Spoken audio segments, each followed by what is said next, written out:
नमस्कार मित्रों, मेरे चैनल में आपका स्वागत है।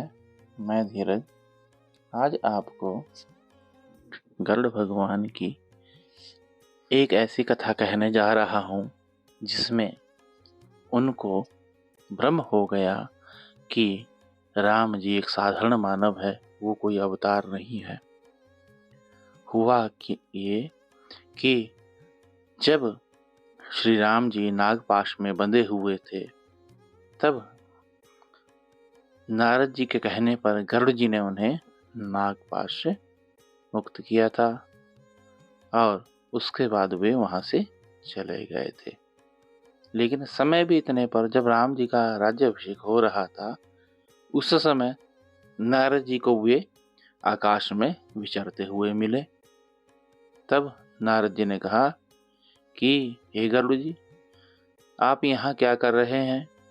आप क्या श्री राम जी का राज्याभिषेक देखने नहीं जा रहे हैं?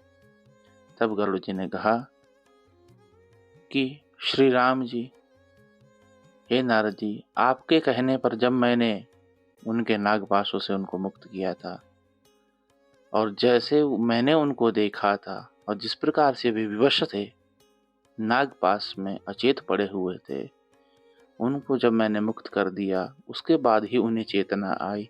मैं तब से विस्मय में हूँ कि वे कोई अवतार हैं या कोई साधारण मानव।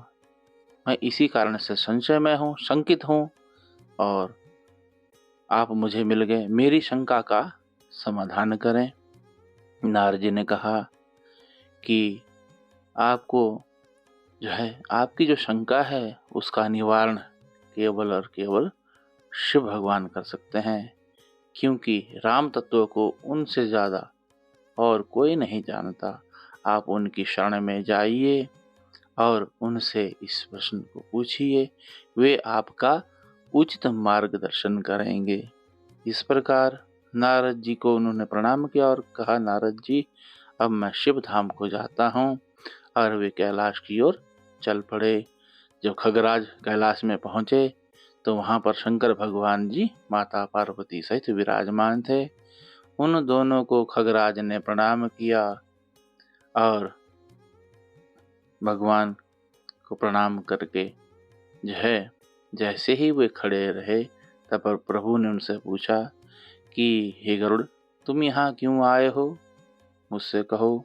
तब गरुड़ ने कहा कि प्रभु, आप घट घट के वासी हैं, आप तीनों लोकों के ज्ञाता हैं, परंतु जब से मैंने श्री राम जी को नागपाश से मुक्त किया है, तब से मैं संशय में हूँ कि वे प्रभु हैं या कोई साधारण मानव। हे शंकर जी, आप मेरी इस शंका का समाधान करें, क्योंकि नारद जी ने कहा है कि शंकर भगवान ही आपकी इस शंका को दूर कर सकते हैं।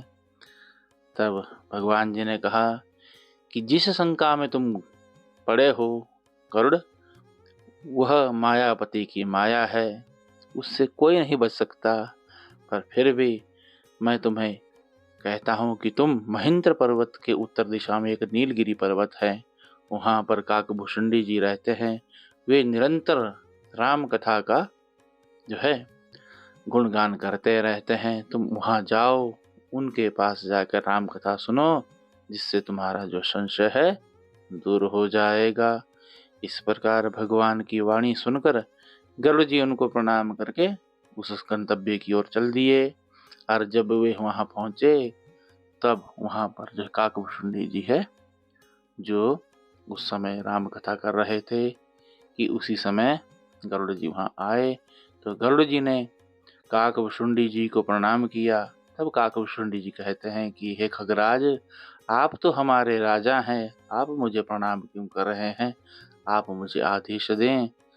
तब खगराज कहते हैं कि हे काकभूषुंडी जी, जिस प्रकार का वर्णन भगवान शंकर जी ने आपके बारे में किया था, आपको उससे अधिक ही पाया है, और यहाँ आते ही मेरा जो भ्रम था वह दूर हो गया है, और मैं आपके पास यहाँ पर राम कथा का रसास्वादन करने आया हूँ, और मुझे यहाँ बैठने की आज्ञा दें, ताकि मैं इस राम कथा की मंदाकिनी को बहता हुआ देख सकूं, अर्थात अपने कर्णों द्वारा सुन सकूं।